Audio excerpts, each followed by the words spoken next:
लाडकी बहीण योजनेसंदर्भातली एकाच कुटुंबातील 2 पेक्षा जास्त महिलांचे लाभ आता बंद करण्यात येणार आहेत। आता एकाच कुटुंबातील 2 पेक्षा जास्त असलेल्या लाभार्थ्यांच्या नावापुढे FSC मल्टिपल इन फॅमिली असा शेरा मारून त्यांचा लाभ बंद केलाय। ऑगस्ट पासून कुटुंबाचं आर्थिक उत्पन्न 2.5 लाखापेक्षा जास्त असलेल्या महिलांची पडताळणी होणार आहे। तर ही लाडक्या बहिणींसाठी खूप मोठी बातमी आहे। 1500 रुपये काही लाडक्या बहिणींचे आता कायमचे बंद होणार आहेत। राज्यातील 10 लाख लाडक्या बहिणींचे अर्ज बाद करण्यात आलेले आहेत। बघा आता ही न्यूज मध्ये माहिती आलेली आहे। अजून या ठिकाणी महिला व बालविकास विभागाने याची माहिती प्रसिद्ध केलेली नाही। यादीत तुमचे नाव आहे की नाही हे देखील तुम्हाला चेक करायचं आहे। तर हे कसं चेक करता येणार आहे तुम्हाला? तर बघा लाडकी बहीण योजनेच्या वेबसाईटवरती इथं तुम्हाला लॉग इन करून बघायचं आहे की तुमचा फॉर्म सध्या अप्रूव्ह दिसतोय की या ठिकाणी डिसअप्रूव्ह झालेला आहे, किंवा या ठिकाणी तुमचे आतापर्यंत जे पैसे जमा होत आहेत ते पैसे तुम्हाला वेळेवरती जर भेटत असतील, म्हणजे प्रत्येक महिन्याचे जसं की जून महिन्याचा 12वा हप्ता भेटला तोही तुम्हाला भेटलेला असेल, तर समजायचं की तुमची योजना चालू आहे। तुमचे कुठले हप्ते या ठिकाणी थकीत राहिलेले असतील तर समजायचं काहीतरी प्रॉब्लेम झालेला आहे। मग त्या याच्यामध्ये काय करायचं तुम्हाला, ही वेबसाईट आहे पहा ladkibhin.maharashtra.gov.in ही एक वेबसाईट आहे। या वेबसाईटवरनं तुम्ही जर अर्ज केलेला असेल तर तुम्हाला इथं लॉग इन करायचं आहे। तुम्ही जर ॲपवरनं अर्ज केलेला असेल नारी शक्ती दूत ॲपवरनं तर तिथं तुम्हाला लॉग इन करून बघायचं आहे। तिथे गेल्यानंतर अर्जदार लॉग इन केल्यानंतर तुम्हाला काय करायचं आहे, तक्रार सेक्शन मध्ये जाऊन तक्रार करायची आहे। ही सर्वांना करून घ्यायचं आहे ॲपमधून किंवा वेबसाईटवरनं। तर अशा पद्धतीने तक्रार केल्यास तुमचा जर एखादा हप्ता भेटायचा राहिलेला असेल तर तो भेटण्यास मदत होऊ शकते, जेणेकरून तुम्ही पात्र असूनही अपात्र मग होणार नाहीत। किंवा सर्वात सोपी गोष्ट काय करायचं बघा, या ठिकाणी 181 नंबर आहे। आता बघा ऑफिशियल वेबसाईटवरती हा नंबर आहे, हेल्पलाईन टोल फ्री संपर्क क्रमांक, याच्यावरती कॉल करून देखील तुम्ही तक्रार करू शकतात। इथं पहा त्रुटी नोंदवाचा देखील ऑप्शन आहे, इथून देखील तुम्हाला या ठिकाणी करता येईल, परंतु हे सध्या बंद आहे। परंतु 181 नंबर इथं या वेबसाईटवरती दिलेला आहे लाडकी बहीण योजनेच्या, इथून देखील तुम्हाला फोन करून देखील तक्रार करता येणार आहे। तर बघा आता हे यादीत तुमचं नाव आहे की नाही हे कशावरनं तुम्हाला ओळखायचं ते सांगितलेलं आहे। त्यासोबत बघा लाडकी बहीण योजनेतून जवळपास 10 लाख महिलांचे अर्ज बाद करण्यात आलेत, त्यामुळे या महिलांना लाडकी बहीण योजनेचा लाभ भेटणार नाहीये।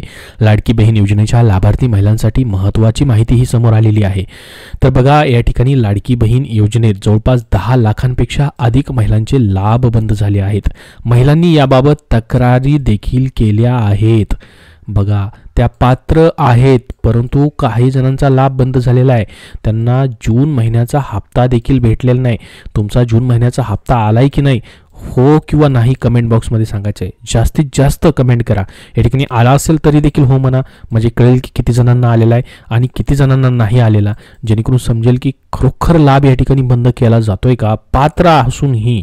बघा तुम्हाला या ठिकाणी पात्रतेची कारणं काय काय आहेत तुम्हाला वेबसाईटवरती दिसेल। तुम्ही रहिवासी असणं गरजेचं आहे महाराष्ट्राचे, तुम्ही राज्यामधून या ठिकाणी विवाहित आहात, विधवा आहात, घटस्फोटित आहात, परित्यक्त्या आहात, निराधार महिला आहात तरी देखील फॉर्म भरू शकत होतात, म्हणजे पात्र आहात। आणि तसंच तुमच्या कुटुंबातील एका अविवाहित महिलेला देखील फॉर्म भरता येणार होता, म्हणजे एका कुटुंबात या ठिकाणी 2 जणांना या योजनेचा लाभ घेता येणार होता। तुमचं 21 वर्ष पूर्ण असणं गरजेचं आहे। 65 वर्षापर्यंत हा लाभ तुम्हाला भेटणार आहे। लाभार्थीचे स्वतःचे आधार लिंक असलेलं बँक खातं पाहिजे होतं। लाभार्थी कुटुंबाचं उत्पन्न 2.50 लाखांपेक्षा जास्त नसावं। अपात्रतेमध्ये भरपूर सारी कारणं आहेत, जसं की 4 चाकी नसावी, त्यासोबत या ठिकाणी सरकारी नोकरी नसावी, त्यासोबत तुमच्या कुटुंबामधून कोण या ठिकाणी इन्कम टॅक्स भरत नसावं, उत्पन्न 2.5 लाखांपेक्षा अधिक नसावं, अशी विविध अपात्रतेची कारणं आहेत। यामध्ये तुम्ही बसत असूनही जर तुम्हाला जून महिन्याचा लाभ भेटलेला नाही तर तुम्हाला मी सांगितल्या पद्धतीने एक तर लॉग इन करायचं आहे ॲपवरनं किंवा वेबसाईटवरनं, आणि किंवा हा नंबर आहे याच्यावरनं तुम्हाला तक्रार करायची आहे। तिथं तुम्हाला तुमचा ॲप्लिकेशन नंबर, आधार नंबर वगैरे सांगायचा आहे। तर बघा आता त्यातूनच या महिलांचे अर्ज बाद केले जात असल्याचे समजत आहे, त्यामुळे या महिलांना आत्तापासून योजनेचा लाभ भेटणार नाही, त्यांना दर महिन्याला 1500 रुपये भेटणार नाहीत। तर बघा ही मदत खूप महत्त्वाची आहे। आत्तापर्यंत काही जणांना पैसे आले, त्याच्यानंतर 1-2 हप्ते आले, काही जणांना या ठिकाणी मे महिन्यापर्यंत 11 हप्तेही आले आणि त्याच्यानंतर 12वा हप्ताच भेटला नाही, असं देखील बऱ्याच जणांचं झालेलं आहे। तर ह्याच्यासाठी सरकारनं एखादी वेबसाईट जी आहे प्रसिद्ध करावी, जसं की हीच वेबसाईट आहे. याच्यावरतीच तुमचं नाव सर्च केलं की का पैसे भेटलेले नाहीत किंवा आतापर्यंत किती पैसे भेटलेले आहेत. जर भेटलेले नसतील तर त्याचं कारण काय आहे, तुम्ही पात्र झालात की अपात्र झालात आणि कारण कुठलं आहे, मग कशामुळे या ठिकाणी अपात्र करण्यात आलेलं आहे, अशी माहिती ऑनलाईन असायला पाहिजे किंवा तुमच्या जिल्ह्यानुसार तशी यादी देखील प्रसिद्ध करणं गरजेचं आहे. हे तुम्हाला महत्त्वाचं वाटतं का? वेबसाईटवरती एकतर नाव सर्च करून तुम्हाला पाहिलं की लगेच समजायला पाहिजे की किती आतापर्यंत पैसे भेटलेत आणि जर भेटलेले नसतील कुठल्या हप्त्याचे पैसे तर का नाहीत भेटले, त्याचं कारण काय, अशा पद्धतीची माहिती ऑनलाईन करावी का, त्याची यादी प्रसिद्ध करावी का? तुम्हाला काय वाटतं त्याबद्दल? तुम्हाला वाटत असेल हो तर सर्वांनी कमेंट बॉक्समध्ये यस म्हणून लिहून पाठवा. जास्तीत जास्त सर्वांनी लिहून पाठवा जेणेकरून हा व्हिडिओ सर्वांपर्यंत पोहोचेल. त्यानंतर बघा, मुख्यमंत्री माझी लाडकी बहीण योजनेत आतापर्यंत निकषात न बसणाऱ्या अनेक महिलांचे अर्ज बाद करण्यात आले आहेत. यामध्ये लाखो महिलांचा समावेश आहे. लाडक्या बहिणींना आता काही लाडक्या बहिणींना त्या पैसे भेटणार नाहीत. त्यासाठी तुमचं या यादीमध्ये नाव यायला नाही पाहिजे, नाहीतर मग तुमचा कायमचा लाभ बंद होणार. तुम्ही या ठिकाणी पात्र आहात आता लाडकी बहीण योजनेसाठी, तर तुम्हाला हे पुढचे 5 वर्ष पैसे भेटत राहणार आहेत, तुम्हाला मदत भेटत राहणार आहे. तर खूप महत्त्वाची अशी ही योजना आहे. बघा, लाडकी बहीण योजनेत फक्त निकषांमध्ये बसणाऱ्या महिलांना योजनेचा लाभ भेटणार आहे. आता इथून पुढे या योजनेत 21 ते 65 वयोगटातील महिलांना योजनेचा लाभ घेता येतो. ज्या महिला इतर कोणत्याही योजनेचा लाभ घेतात त्यांना योजनेअंतर्गत पैसे मिळत नाहीत. ज्या महिलांचे कुटुंबाचे उत्पन्न 2.5 लाखांपेक्षा जास्त आहे त्यापेक्षा आतमध्ये पाहिजे त्यांना ही योजनेतून वगळण्यात आलेलं आहे. म्हणजे ज्यांचं जास्त उत्पन्न आहे, यासाठी महिला व बालविकास विभागाने प्राप्तिकर विभागाची मदत घेतली आहे. प्राप्तिकर विभागाच्या मदतीने महिलांचे अर्ज बाद केले जात आहेत. पहा, लक्षात राहू द्या. बघा, लाडकी बहीण योजनेत अचानक लाखो महिलांचे अर्ज बाद केले जात आहेत.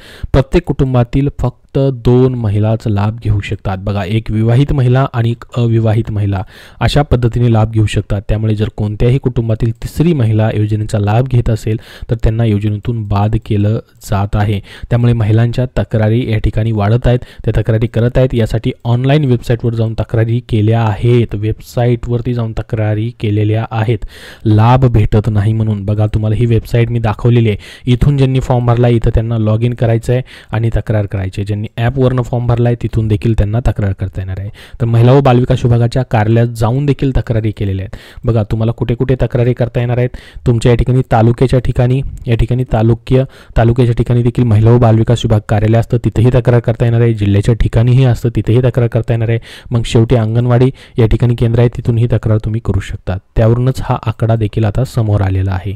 तर मग आता हे झालं संपूर्ण महत्त्वाची माहिती. त्याच्यानंतर आता जुलै महिन्याचे म्हणजे 13व्या हप्त्याचे पैसे कधीपर्यंत तुम्हाला भेटू शकतात त्याची देखील माहिती आपण पाहणार आहोत. कारण की महाराष्ट्रातील लाखो महिलांसाठी या ठिकाणी ही मोठी गोष्ट आहे. प्रत्येक महिन्याचा हप्ता भेटणं तर तुमच्यासाठी एक आनंदाची बातमी आहे. जुलै महिन्याचा हप्ता लवकरच तुम्हाला भेटू शकतो. त्यामुळे या ठिकाणी महिलांना आर्थिक मदत करण्यासाठी या ठिकाणी ही योजना चालू केलेली आहे. या पैशामुळे तुमचं घर चालवायला, मुलांच्या शिक्षणासाठी आणि इतर गरजांसाठी या ठिकाणी ही मदत होते. तुम्हालाही याची मदत होते की नाही कमेंट बॉक्समध्ये हो म्हणून नक्की सांगा. तर महिलांना आर्थिक दृष्ट्या मजबूत करण्यासाठी सरकारने महत्त्वाकांक्षी योजना सुरू केलेली आहे. तर बघा, 24 जुलैपासून हे पैसे जमा होण्याची शक्यता आहे. परंतु काही तांत्रिक कारणं आली तर या ठिकाणी हे पैसे ऑगस्टच्या पहिल्या आठवड्यात देखील तुम्हाला भेटू शकतात. किंवा सरकार तुम्हाला एक महत्त्वाची गुड न्यूज देखील देऊ शकतं. रक्षाबंधन या ठिकाणी असल्यामुळं, लाडक्या बहिणींचा सण असल्यामुळं या ठिकाणी सरकार तुम्हाला ऑगस्ट आणि जुलैचे एकत्रित 3,000 रुपये देखील वाटप करू शकतं. तसा निर्णय झाल्यास तुमच्यापर्यंत नक्की माहिती दिली जाईल. परंतु तुमचा जो जुलै महिन्याचा हप्ता आहे तुम्हाला एकतर या महिन्याच्या शेवटच्या आठवड्यात 24 जुलैपासून यायला सुरुवात होऊ शकते. तसं नाही झालं तर तुम्हाला हे पैसे जे आहेत ऑगस्ट महिन्याच्या पहिल्या आठवड्यात मात्र 100% मग भेटणार आहेत. कारण की प्रत्येक महिन्याचे पैसे तुम्हाला येणार आहेत. त्याचसोबत बघा, आतापर्यंत तुम्हाला 18,000 म्हणजे 12 हप्त्यांचं वितरण झालेलं आहे. हा तुम्हाला येणारा पुढचा 13वा हप्ता असणार आहे. आता जुलैचा हप्ता कधी भेटेल तर बघा, आता राहिलेत फक्त 8 ते 7 दिवस राहिलेले आहेत. तर तुम्हाला सांगितल्या पद्धतीने या ठिकाणी 24 तारखेपासून हे पैसे यायला सुरुवात होऊ शकतात. 24 तारखेपासून 31 तारखेपर्यंत कधीही पैसे तुमचे जमा होऊ शकतात. तसं जर नाही झालं तर ऑगस्टच्या पहिल्या आठवड्यामध्ये देखील हे पैसे तुमचे येण्याची शक्यता आहे. तर संपूर्ण अपडेट तुम्हाला दिलेला आहे. याबद्दल अजून तुमचे काय प्रश्न असतील तर कमेंट बॉक्समध्ये कमेंट करून नक्की विचारा. हा व्हिडिओ नक्की लाईक करावं, लाडक्या बहिणींपर्यंत नक्की शेअर करा आणि पुढील सर्व अपडेट पाहण्यासाठी या चॅनलला सबस्क्राईब करून ठेवा. धन्यवाद.